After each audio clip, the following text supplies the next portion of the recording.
El juez levantó la vista del expediente y repitió las palabras como si no pudiera creerlas. ¿Está diciendo que quiere todo? Excepto al niño, mi esposo asintió sin mirarme.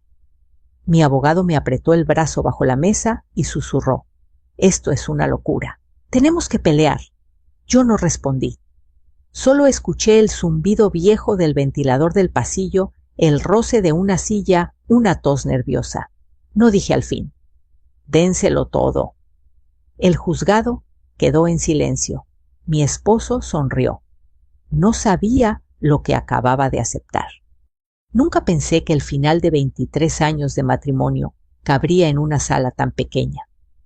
El juzgado familiar de la colonia tenía paredes color crema gastadas por el tiempo y un olor persistente a papel viejo y limpiador barato.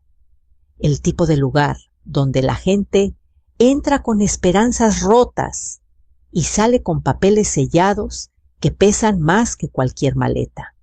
Me senté derecha, con las manos cruzadas sobre la mesa, como me enseñó mi madre cuando era niña: siéntate firme, aunque por dentro te estés cayendo. Frente a mí, mi esposo Raúl llevaba una camisa blanca perfectamente planchada. Se había cortado el cabello. Esa mañana lo sabía, porque aún tenía ese brillo de agua y gel que solo usa cuando quiere verse importante. Parecía un hombre que ya había decidido su futuro. El juez aclaró la garganta y leyó de nuevo el resumen del acuerdo. Casa-coche, cuentas el pequeño negocio, que Raúl decía haber levantado con su propio esfuerzo. Todo.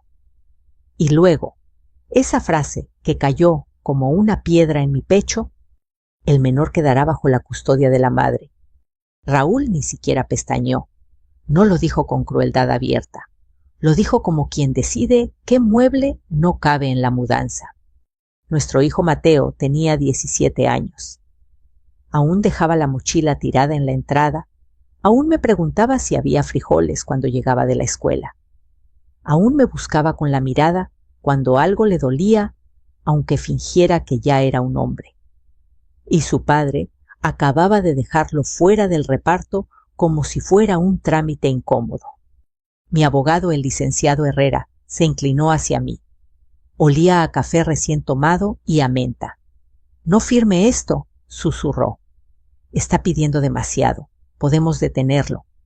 Yo miré el borde de la mesa donde alguien había rayado un corazón pequeño hace años. Pensé en cuántas historias habrían pasado por ese mismo lugar.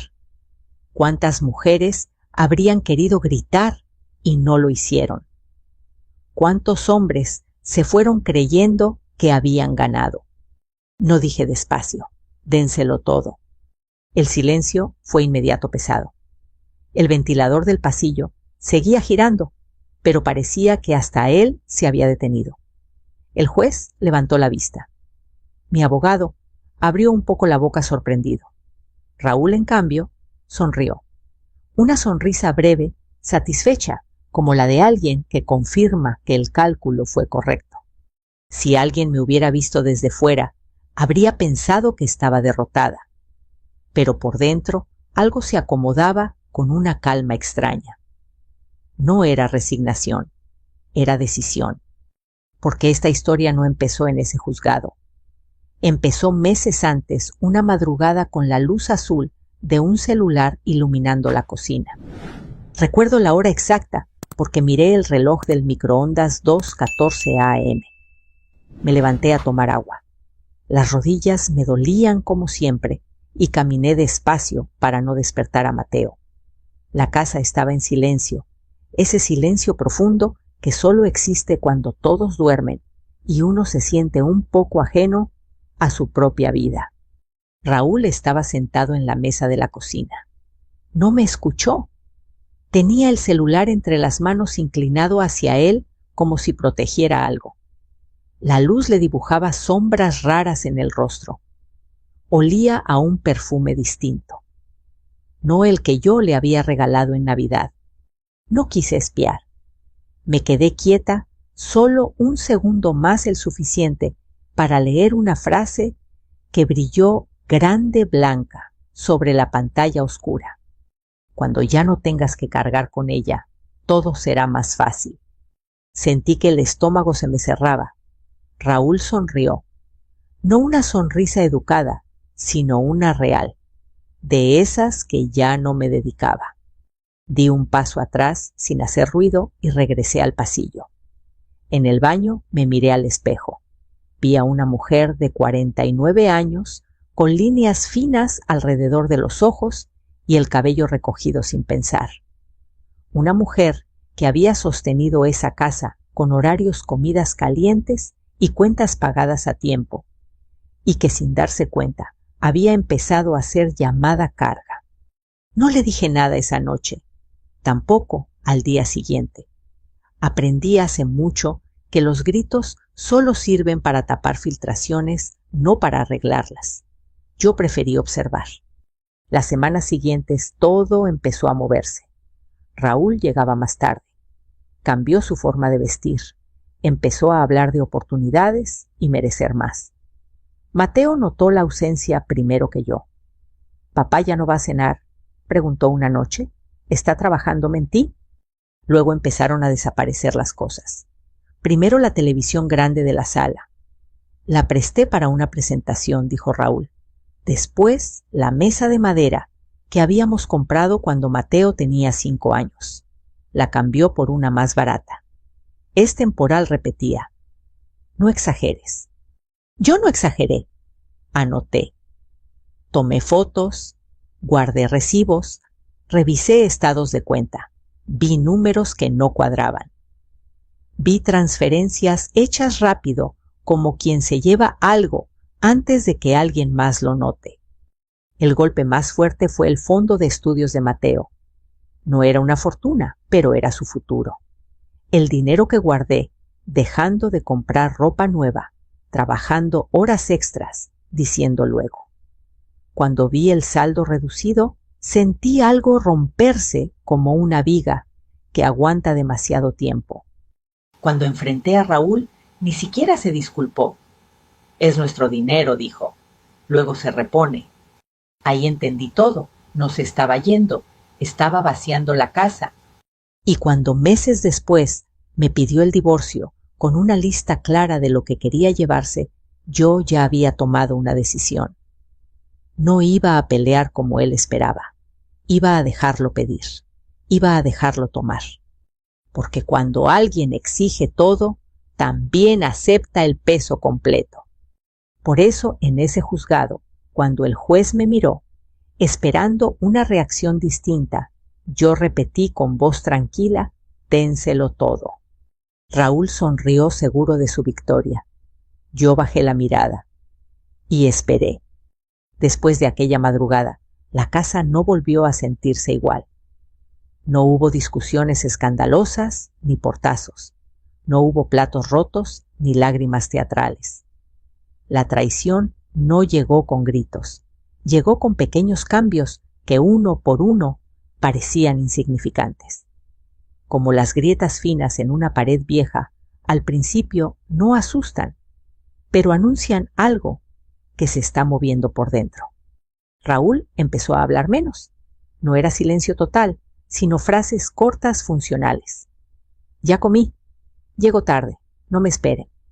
Se sentaba frente al televisor, el nuevo, el barato, y revisaba el celular con el pulgar, siempre con el volumen bajo, como si el sonido pudiera delatarlo. Yo cocinaba y escuchaba el aceite chisporrotear el cuchillo, golpear la tabla, y pensaba en lo fácil que es fingir normalidad cuando nadie quiere hacer preguntas. Mateo fue el primero en sentirlo en el cuerpo. Los hijos perciben las ausencias antes de entenderlas. Empezó a quedarse más tiempo en su cuarto, audífonos puestos, puerta entreabierta. Una noche, mientras yo doblaba ropa en la cama, se quedó parado en el marco y dijo sin mirarme: «Mamá, ¿papá ya no vive aquí?». «¿Vive?». La pregunta me atravesó como un alfiler. «Claro que vive aquí», respondí. «Solo está ocupado». No estaba segura de creerme. Los cambios también se notaban en mí. Dejé de preguntarle por su día. Dejé de preparar su café como me gustaba hacerlo cargado con canela. Empecé a tomarlo sola en la cocina, sentada en la silla que no crujía. Me acostumbré a escuchar el eco de mis pasos por la casa y a cerrar puertas que antes siempre estaban abiertas. Una tarde, al volver del trabajo, encontré a Raúl revisando papeles en la mesa del comedor. No eran los de siempre. Eran contratos, hojas, con membretes que no reconocí. Cuando le pregunté, levantó la vista apenas un segundo. Es del negocio, dijo. No te preocupes. Ese no te preocupes se convirtió en su frase favorita. Lo usaba como quien baja una cortina. Empecé a preocuparme de otra manera. No con ansiedad, sino con atención. Revisé la carpeta donde guardábamos documentos importantes. Noté faltantes. Busqué recibos viejos. Encontré otros nuevos. Hice algo que nunca había hecho en mi matrimonio. Abrí una libreta y empecé a anotar fechas. El primer retiro grande de la cuenta fue un viernes. El segundo, un martes. El tercero coincidía con la compra de muebles que nunca vi en la casa. No confronté. Observé. Aprendí que la verdad se muestra sola cuando se le da espacio. La confirmación llegó una mañana cualquiera mientras barría la sala. El celular de Raúl vibró sobre el sillón. No lo toqué, no lo abrí. Pero el nombre apareció en la pantalla, con letras grandes como una provocación lucía. No era nadie de su familia. No era nadie del trabajo. La vibración se repitió insistente. Raúl salió del baño, tomó el teléfono rápido y lo guardó en el bolsillo. ¿Quién es?, pregunté con la voz más tranquila que pude.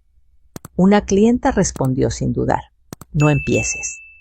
No empecé, seguí barriendo. Esa noche no pude dormir. Escuché su respiración pareja a mi lado, el ruido lejano de un camión pasando por la avenida, el tic del reloj en la sala. Pensé en las veces que yo había hecho malabares para que Mateo tuviera todo. En las veces que Raúl dijo, confía. Y me di cuenta de algo incómodo. Yo había confiado, porque era más fácil que mirar. A los pocos días, Mateo llegó con una hoja doblada en el bolsillo. Mamá me pidieron esto en la escuela, dijo. Es del pago del próximo semestre. La abrí ahí mismo junto al fregadero. El monto me hizo apretar los dientes. Fui a la computadora, entré a la cuenta y confirmé lo que ya sospechaba: faltaba dinero. No un error pequeño, una cantidad que no se va por descuido. Esperé a Raúl sentada a la mesa. Cuando llegó dejó las llaves y preguntó qué había de cenar. Nada, dije. Necesito que me expliques esto. Le mostré la pantalla. La miró sin sorpresa. Es una inversión, repitió. Luego se regresa. Ese dinero es para Mateo. Raúl suspiró cansado. Todo lo haces drama. Los hijos se adaptan. Esa frase me heló. Los hijos se adaptan. Como si adaptarse fuera un sustituto de cuidar. Esa noche no lloré. No porque no doliera, sino porque el dolor ya había tomado otra forma. Se había vuelto claro, preciso, como cuando una nube se abre y deja ver el daño. A partir de ahí, el distanciamiento fue oficial. Raúl empezó a dormir fuera algunos días. Decía que era por trabajo. Yo dejé de preguntar. Mateo dejó de esperar. Un domingo, mientras desayunábamos pan con mantequilla, me miró fijo. Si se va, ¿nos vamos a quedar sin casa? Respiré hondo. No le dije. Nos vamos a quedar juntos. No sabía aún cómo, pero lo dije con convicción. Y en ese momento entendí algo fundamental. No estaba preparando una pelea. Estaba preparando una salida. Cuando semanas después Raúl me pidió el divorcio, no hubo sorpresa. Lo dijo como quien anuncia un cambio de planes. Ya tenía abogado. Ya tenía lista, casa, coche, cuentas, todo. Mateo se queda contigo, añadió. Ya está grande. Yo asentí. No discutí, no supliqué. Me limité a escuchar. Esa noche, cuando la casa quedó en silencio, abrí la libreta y escribí una sola línea: no voy a gritar, porque hay traiciones que se enfrentan mejor en voz baja, y porque yo ya sabía que el silencio bien usado pesa más que cualquier reclamo. La casa no se vació de golpe. No fue como esas mudanzas rápidas que dejan marcas claras en las paredes y polvo en el aire. Fue más bien un goteo constante, casi imperceptible, como cuando alguien va sacando cosas poco a poco para que no notes el peso que falta hasta que todo se siente más liviano y más frío. El primer objeto que desapareció fue la lámpara del comedor, la que había comprado mi hermana cuando nos mudamos, la que encendíamos en cumpleaños y cenas largas. Una tarde regresé del trabajo y vi una distinta, más pequeña, con una luz blanca que no calentaba nada. La otra la llevé para una exhibición, dijo Raúl sin mirarme. Esta sirve igual. Asentí, anoté la fecha. Después fue el sillón grande de la sala, el que tenía la hendidura exacta donde Raúl se sentaba a ver partidos y Mateo se recostaba con las piernas cruzadas. Un sábado salimos a hacer mandado y al volver había uno nuevo, más angosto, rígido, incómodo. ¿Y el sillón?, preguntó Mateo. Lo presté, respondió su padre. No exageren. Mateo me miró. No dijo nada, pero entendí su silencio. Entendí que ya estaba aprendiendo a callar. Yo también aprendí, pero de otra forma. Guardé los recibos que Raúl dejaba sobre la mesa sin cuidado. Tomé fotos con el celular de los espacios vacíos antes y después. Abrí una carpeta en la computadora y la nombré casa. No por nostalgia, sino por orden. Porque cuando todo empieza a desaparecer, el orden se vuelve una forma de resistencia. Los retiros bancarios se volvieron más frecuentes. No eran cantidades pequeñas, no eran errores, eran decisiones. Una noche imprimí los estados de cuenta y los extendí sobre la mesa de la cocina. El papel hacía un ruido seco al acomodarlo, como si la casa misma se quejara. Revisé fechas, montos, destinos. Había transferencias a cuentas que no reconocía y pagos que no coincidían con nada que hubiera entrado por esa puerta. Cuando le pregunté a Raúl, no se molestó en disimular. Es parte del negocio, dijo. Tú no entiendes esas cosas. Esa frase me hizo sonreír por dentro, porque durante años yo había entendido perfectamente cómo hacer rendir el dinero, cómo estirar el sueldo, cómo pagar primero lo urgente y después lo importante. Y ahora de pronto no entendía. La desaparición más dolorosa fue invisible al principio. El fondo de estudios de Mateo. Lo revisé una mañana antes de ir al trabajo con la taza de café aún humeante a un lado. Vi el saldo y parpadeé. Pensé que era un error. Actualicé la página. El número no cambió. Bajó miles. Sentí una presión en el pecho, como si alguien me hubiera empujado desde adentro. Ese dinero no era mío, ni de Raúl. Era tiempo, era sacrificio. Eran domingos sin salidas y vacaciones postergadas. Era el futuro de nuestro hijo. Esperé a que Raúl llegara. No grité, no lloré. Puse la hoja impresa sobre la mesa. ¿Qué es esto?, pregunté. La miró con fastidio. Ya te dije, es temporal. Sacaste dinero del fondo de Mateo. Es nuestro dinero, respondió. Él se las arreglará. Siempre lo hacen. Mateo estaba en su cuarto. Cerré la puerta de la cocina para que no escuchara. No dije, los hijos no se las arreglan. Los padres los cuidan. Raúl me miró como si yo fuera una molestia más. Estás exagerando. Siempre ha sido así.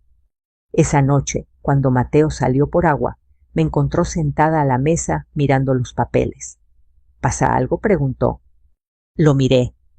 Vi sus manos grandes, aún torpes.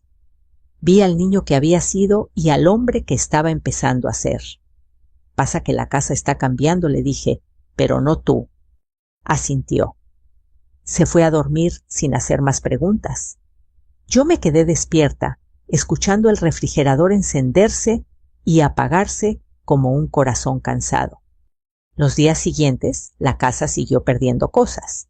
El mueble del recibidor, las sillas buenas, incluso algunas herramientas que Raúl guardaba en el garaje. Cuando pregunté por ellas, se encogió de hombros. No las uso. Yo las había visto usar durante años. Sabía que no era verdad. Empecé a notar cajas cerradas en el garaje, rotuladas con letra apurada. Empecé a notar cargos mensuales de un almacén. Empecé a notar que Raúl hablaba por teléfono en el patio de espaldas con la voz baja y rápida. Cada detalle era una pieza. Yo no armaba un rompecabezas por enojo. Lo armaba por claridad. Un martes por la tarde, Mateo llegó con una carta de la escuela. Mamá dijo, «Preguntaron por el pago». La tomé y asentí. «Déjamelo a mí». Esa noche, después de que Mateo se durmiera, abrí la libreta y escribí otra línea. No es solo una traición, es un despojo. Y debajo, con letra más pequeña, no voy a detenerlo con palabras. La casa ya casi vacía resonaba con cada paso. No se sentía triste, se sentía preparándose, como un lugar que sabe que pronto dejará de sostener algo que ya no le pertenece. Y yo sentada en la mesa, donde ya no estaba la lámpara de siempre, entendí que no iba a pelear por las cosas. Iba a dejar que se las llevara. Todas. Porque cuando alguien vacía una casa sin pensar en quién se queda, también se lleva cargas que no sabe cómo sostener. No grité cuando Raúl empezó a empacar sus cosas con una calma que parecía ensayada. No grité cuando sacó ropa del closet, como quien selecciona mercancía. No grité cuando dejó espacios vacíos donde antes había fotos, libros, recuerdos. El grito se me quedó atorado en el pecho, convertido en algo más pesado y más útil decisión. Elegí no gritar, porque había aprendido con los años que los gritos solo sirven para que el otro se vaya más rápido. Y yo no necesitaba que Raúl se fuera. Él ya estaba lejos desde hacía tiempo. Lo que necesitaba era entender exactamente hasta dónde llegaba su huida. Una mañana, mientras Mateo estaba en la escuela y la casa parecía una cáscara hueca, me senté en la cocina con la libreta abierta. El sol entraba por la ventana y marcaba el polvo en el aire. Pensé en mi madre, en cómo siempre decía que una mujer debía saber cuándo hablar y cuándo guardar silencio. No como sumisión, sino como estrategia. El silencio también trabaja, solía decir. Llamé al licenciado Herrera ese mismo día. Nos citamos en una fonda cerca de su despacho, de esas con mesas de plástico y olor a guisado desde temprano. Él llegó con su portafolio gastado y una expresión de preocupación que no intentó ocultar. «Esto que está pidiendo su esposo es injusto», me dijo después de escucharme. «Tenemos elementos para pelear. Podemos exigir una división distinta, podemos revisar lo del fondo del muchacho». Yo removí el café con la cucharita, observando cómo el azúcar se disolvía sin hacer ruido. «¿Y si no peleo?», pregunté. El licenciado levantó las cejas. «Entonces puede perderlo todo». «¿Todo qué?», no respondió de inmediato. «La casa, el dinero, el negocio». Asentí despacio. «¿Y Mateo?». «Mateo se queda con usted», dijo. «Eso ya está claro». Ahí estaba la respuesta. Todo lo que Raúl quería cabía en palabras. Todo lo que yo quería, no. «Quiero que me explique algo», dije. «Si yo acepto todo lo que pide, ¿qué más acepta él?». El licenciado guardó silencio unos segundos. Responsabilidades, respondió al fin. Deudas, obligaciones, todo lo que esté ligado a lo que reciba. Sentí un pulso firme en el pecho. Eso es lo que necesito entender bien. A partir de ese día, dejé de pensar en la pelea como una batalla y empecé a verla como una entrega controlada. Pedí copias de documentos, revisé contratos, leí cláusulas que antes nunca me habían importado. El lenguaje legal era frío seco, pero decía la verdad cuando uno sabía mirar. Raúl, mientras tanto, interpretó mi silencio como rendición. Empezó a hablarme con prisa, como si ya no valiera la pena explicarse. Mi abogado dice que es mejor cerrar esto rápido, comentó una noche. Así cada quien sigue con su vida. Claro, respondí, rápido. Mateo notó el cambio. Una tarde me encontró sentada en el suelo del cuarto, acomodando cajas con libros viejos. ¿Nos vamos a mudar?, preguntó. Me senté frente a él. Sí, dije, pero no hoy. ¿Y papá? Pensé la respuesta con cuidado. Tu papá eligió otra cosa. Mateo bajó la mirada. ¿Yo hice algo mal? Le tomé las manos. No, nunca. Y no dejes que nadie te haga pensar eso. Esa noche, cuando la casa quedó en silencio, abrí la carpeta del fondo de estudios. Revisé transferencias, fechas, cantidades. Llamé a la institución al día siguiente desde el trabajo. La mujer al otro lado del teléfono fue amable y distante. El retiro fue autorizado por un titular de la cuenta, dijo. ¿Cuál?, pregunté. Hubo una pausa breve. El señor Raúl. Colgué sin agradecer. No hacía falta. Ya tenía lo que necesitaba. Raúl empezó a llevarse cosas más grandes. Una tarde llegó con una camioneta rentada. Sacó muebles sin pedir ayuda, sin despedirse de los espacios. Mateo se encerró en su cuarto. Yo me quedé en la cocina anotando. Cuando la camioneta se fue, la casa quedó casi vacía. Caminé por las habitaciones, escuchando mis pasos rebotar. No sentí pena. Sentí alivio, como cuando por fin se ve el piso después de barrer mucho tiempo. Esa noche escribí en la libreta: dejar ir no es perder si sabes que estás soltando. Y debajo no voy a gritar, voy a firmar. El día que Raúl me mostró el borrador del acuerdo final, lo leí completo. Él se impacientó. Es lo mismo que ya hablamos, dijo. No lo hagas más difícil. Le sonreí. No lo estoy haciendo difícil, lo estoy entendiendo. Firmé mi conformidad preliminar sin objeciones. El licenciado Herrera me miró con cautela, pero no dijo nada. Él también había entendido que no estaba actuando por debilidad. Esa noche, Mateo se sentó conmigo en la sala, sobre el sillón incómodo. ¿Todo va a estar bien?, preguntó. Miré alrededor. La casa ya no se sentía nuestra, pero el aire era más ligero. Sí, le dije, porque lo que importa no cabe en un contrato.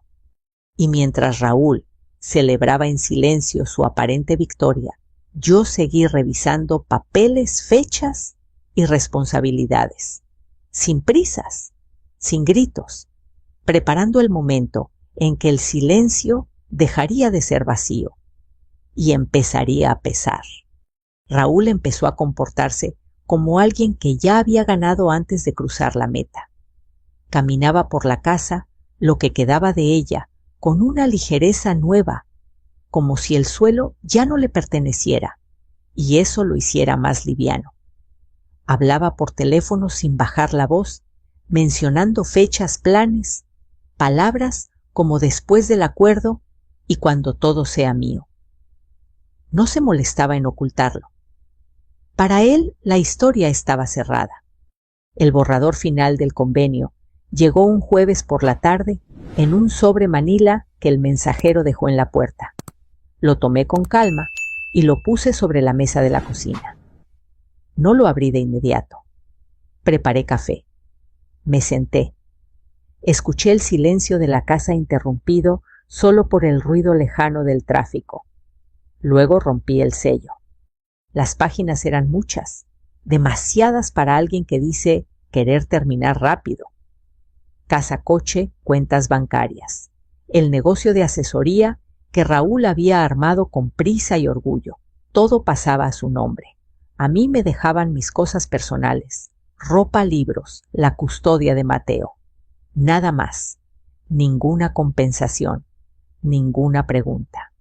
Leí cada línea con atención, no como esposa, sino como alguien que revisa un mapa antes de cruzar terreno desconocido. Busqué palabras clave: responsabilidad, obligaciones, asunción total. Ahí estaban discretas escondidas entre párrafos largos. Todo lo que Raúl recibía venía con algo más. No regalos, cargas. El licenciado Herrera llegó esa noche. Se sentó frente a mí con el documento marcado con notas adhesivas. ¿Estás segura?, preguntó. Aquí podemos objetar muchas cosas. Lo sé, respondí. Pero quiero que me explique algo primero. Se acomodó los lentes. Dígame. Si él acepta todo esto, señalé las páginas, también acepta lo que viene detrás. El licenciado asintió despacio. Sí. Deudas, compromisos fiscales, cualquier irregularidad ligada al negocio o a los bienes. Cerré los ojos un segundo. Entonces no cambié nada, dije. Déjelo así. Raúl firmó su parte al día siguiente impaciente. Ya era hora, comentó. No tenía sentido alargar esto. Yo asentí. Tienes razón. Mateo observaba todo desde la distancia, con esa mezcla de madurez forzada y tristeza contenida que los padres no queremos ver. Una noche se sentó a mi lado, en el suelo entre cajas. ¿Papá se va a quedar con la casa?, preguntó. Sí, respondí. ¿Y nosotros? Pensé en la respuesta con cuidado. Nosotros nos quedamos con lo que no se vende. No pareció entender del todo, pero aceptó. Los hijos aceptan muchas cosas porque confían. Los días previos a la audiencia final fueron extraños. Raúl apenas dormía en la casa. Venía por papeles, por ropa, por objetos que aún quedaban. Yo me movía despacio sin interferir. Cada cosa que se llevaba era una línea más en el inventario invisible que yo tenía en la cabeza. El licenciado Herrera me llamó 2 días antes de la audiencia. Su esposo quiere cerrar todo sin retrasos, me dijo. Su abogada insiste en que no hay nada más que revisar. Perfecto, respondí. Eso es justo lo que necesitamos. Necesitamos, repitió. Sí. La mañana anterior al juicio, Mateo y yo desayunamos pan tostado con mantequilla. El café estaba aguado. La cocina casi vacía resonaba. Mamá dijo: ¿Estás triste? Lo miré. Estoy cansada, respondí. Pero tranquila. Esa noche dormí poco. No por miedo, sino por expectativa. Repasé mentalmente cada documento, cada fecha, cada cifra. No buscaba venganza, buscaba equilibrio. Que el peso cayera donde debía. El día del juicio, Raúl llegó temprano. Traje nuevos zapatos brillantes. Me saludó con un gesto corto, como si ya no fuéramos nada. Su abogada segura revisaba papeles con rapidez. El ambiente estaba cargado de prisa, de esa prisa que comete errores. Cuando el juez pidió confirmar el acuerdo, Raúl habló primero. Estoy de acuerdo con todos los términos, dijo. Quiero cerrar esto hoy. Yo asentí cuando fue mi turno. También estoy de acuerdo. El licenciado Herrera me miró una vez más buscando una señal de duda. No la encontró. Las firmas se dieron rápido. El sonido del bolígrafo sobre el papel fue claro, definitivo. Raúl sonrió. No una sonrisa grande, sino esa pequeña que se permite quien cree que todo salió como planeó. El juez revisó el expediente completo. incluidas las hojas adjuntas que nadie había mencionado en voz alta. Hizo una pausa. Levantó la vista. Antes de concluir, dijo: este tribunal debe dejar constancia de los anexos incluidos en el acuerdo. La abogada de Raúl frunció el ceño. ¿Anexos?, preguntó. El juez señaló la carpeta. Documentación financiera relacionada con los bienes transferidos. Raúl dejó de sonreír. Yo bajé la mirada, esperé, porque cuando alguien pide todo con tanta seguridad, suele olvidar que todo nunca viene solo, y ese olvido, tarde o temprano, siempre se cobra. El silencio volvió a caer en la sala, pero ya no era el mismo. No era el silencio expectante de antes, sino uno denso, cargado, como cuando el aire anuncia tormenta. El juez tomó la carpeta con los anexos y la abrió con cuidado hoja por hoja, como si cada papel pudiera morder. La abogada de Raúl se inclinó hacia adelante. Sus dedos, que antes se movían seguros, empezaron a temblar apenas. Su señoría dijo: esos documentos no forman parte del acuerdo principal.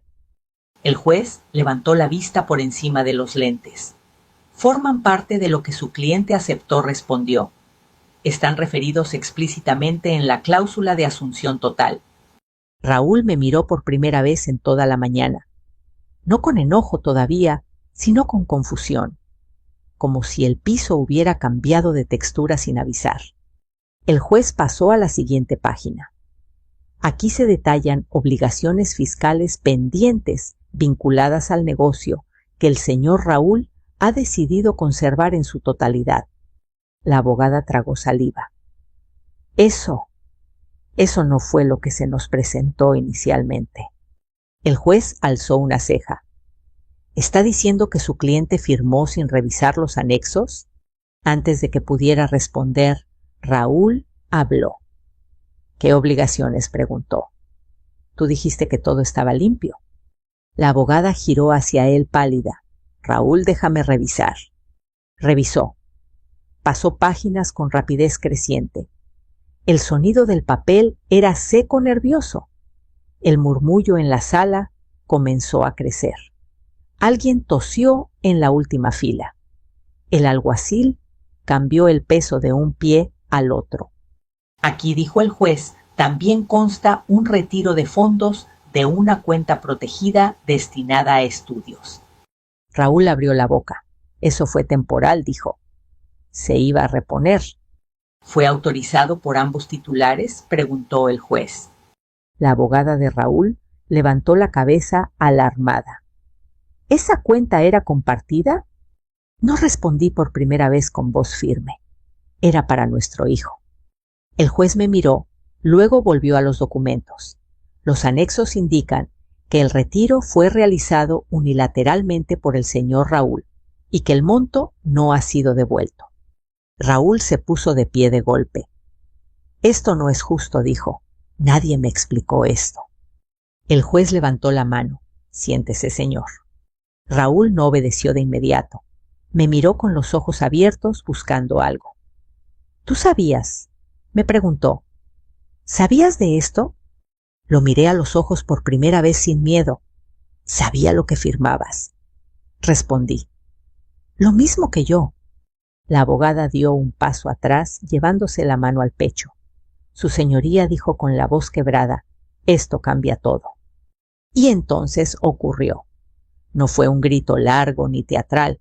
Fue una exclamación abrupta, salida del lugar exacto donde se rompe la compostura profesional. Esto es un desastre, gritó. El sonido rebotó en las paredes. El juez golpeó suavemente el mazo. Orden. La abogada respiraba rápido. Mi cliente ha aceptado la totalidad de los activos, junto con responsabilidades que no fueron debidamente consideradas. El juez cerró la carpeta despacio. Este tribunal no puede ignorar documentos firmados y aceptados. La responsabilidad sigue a la propiedad. Raúl se sentó de golpe, como si le hubieran quitado las fuerzas. Tú me tendiste una trampa, murmuró. Negué con la cabeza. Te di exactamente lo que pediste. El juez tomó la palabra con voz grave. Dado lo expuesto, este tribunal ordena una revisión detallada de las obligaciones financieras y fiscales asumidas. El acuerdo se mantiene vigente en cuanto a la transferencia de bienes, pero las responsabilidades serán exigibles conforme a la ley. El murmullo creció. La abogada de Raúl se llevó las manos a la cara por un segundo, luego se recompuso, pero ya no era la misma. La seguridad había desaparecido. Raúl me miró otra vez. Esta vez había algo más que confusión. Había miedo. ¿Qué va a pasar?, preguntó casi en un susurro. No respondí. No era mi papel explicarle ahora. El juez ya lo había hecho. El mazo sonó una vez más. Se levanta la sesión. Las sillas se movieron. La gente empezó a salir. Yo me quedé sentada un segundo más respirando. Sentí que algo pesado se deslizaba fuera de mi pecho, como cuando cargas una caja demasiado tiempo y por fin la sueltas. Raúl salió rápido sin mirarme. Su abogada lo siguió hablando en voz baja urgente. Yo me levanté despacio. El licenciado Herrera se acercó. ¿Está bien?, preguntó. Asentí. Sí, ahora sí. Caminé hacia la salida. El pasillo olía igual que al inicio papel viejo y limpiador. El ventilador seguía girando. Afuera el sol era fuerte. Cerré los ojos un segundo y respiré profundo. No sentí triunfo, sentí alivio, porque durante meses había sostenido una estructura que no era mía, y ahora por fin el peso estaba donde debía estar. La primera noche fuera de aquella casa no dormimos en camas. Mateo y yo comimos sentados en el piso del departamento nuevo, con platos de cartón y una bolsa de pollo rostizado tibio entre los dos. El lugar olía a pintura reciente y a limpiador de limón. No era grande. 2 habitaciones, paredes beige, alfombra delgada que crujía al caminar. Pero no había eco, no había huecos. El aire se sentía ligero, como si el espacio hubiera estado esperando a que alguien respirara sin miedo. No está mal, dijo Mateo, masticando despacio. Sonreí. Es un buen comienzo. Durante los días siguientes, armamos la vida con lo esencial. Un colchón en el piso primero, luego una mesa pequeña comprada de segunda mano. Colgué una cortina barata para que entrara el sol sin que nos viera todo el mundo. Cada cosa tenía un lugar porque ya no había nada de sobra. Y eso, de alguna forma, nos ordenó por dentro. Raúl llamó 2 veces. No contesté. Luego llegó un mensaje corto. Tenemos que hablar. Lo leí, lo borré y seguí doblando ropa. El licenciado Herrera me explicó después, con cuidado, que la revisión de las obligaciones llevaría tiempo, que las notificaciones llegarían, que las responsabilidades ahora claramente establecidas ya no podían deshacerse con una sonrisa. No sentí alegría al saberlo, tampoco culpa. Sentí algo más sereno, coherencia. Las cosas por fin estaban donde debían estar. Mateo se adaptó rápido. Puso su escritorio junto a la ventana. Sacó sus libros. Empezó a preparar su propia pasta, siguiendo recetas del celular como si fueran instrucciones técnicas. Mira, me dijo una noche. No se me quemó. Orgullo puro, respondí. Los domingos regresaron a su forma simple. Panqueques de caja, demasiada mantequilla, música baja. Hablábamos de la escuela del clima, de nada en particular. No hablábamos de Raúl. No porque fuera un tema prohibido, sino porque había dejado de ocupar espacio. Un día, mientras acomodábamos unas cajas, Mateo encontró una foto vieja. Los 3 en la playa hace años. La miró un momento y la volvió a guardar. ¿Te duele?, pregunté. Pensó un segundo. No dijo. Me da claridad. Asentí. A veces eso llega después del ruido. Las consecuencias siguieron su curso, como siempre lo hacen. Cartas certificadas. Llamadas que no respondí. Raúl dejó de publicar fotos sonrientes. La gente pregunta menos cuando las respuestas ya no son cómodas. Yo seguí trabajando, pagando cuentas, cocinando lo justo. Volví a dormir de corrido. Volví a despertar sin nudo en el estómago. Una tarde, Mateo se sentó a mi lado, en el sillón, nuestro sillón, sencillo pero firme, y dijo: «Mamá, hiciste lo correcto». Lo miré, hice lo honesto, respondí. Y a veces eso es lo único correcto que existe. Pensé en todo lo que se quedó atrás. La casa grande, los muebles buenos, la vida que parecía estable desde fuera. Y pensé en lo que tenía ahora, un hijo tranquilo, un nombre limpio, una paz que no dependía de nadie más. Raúl consiguió exactamente lo que pidió. Todo. Yo me quedé con lo único, que no se reparte en un acuerdo: mi hijo, mi calma, mi dignidad. Si llegaste hasta aquí, quizá esta historia tocó algo en ti. Tal vez reconociste silencios, decisiones difíciles o el cansancio de sostener algo que ya no te sostiene. Si es así, no lo guardes. Comparte lo que piensas. Cuéntame desde dónde nos escuchas. Estas historias existen para recordarnos que no estamos solos y que incluso en el silencio puede encontrarse justicia.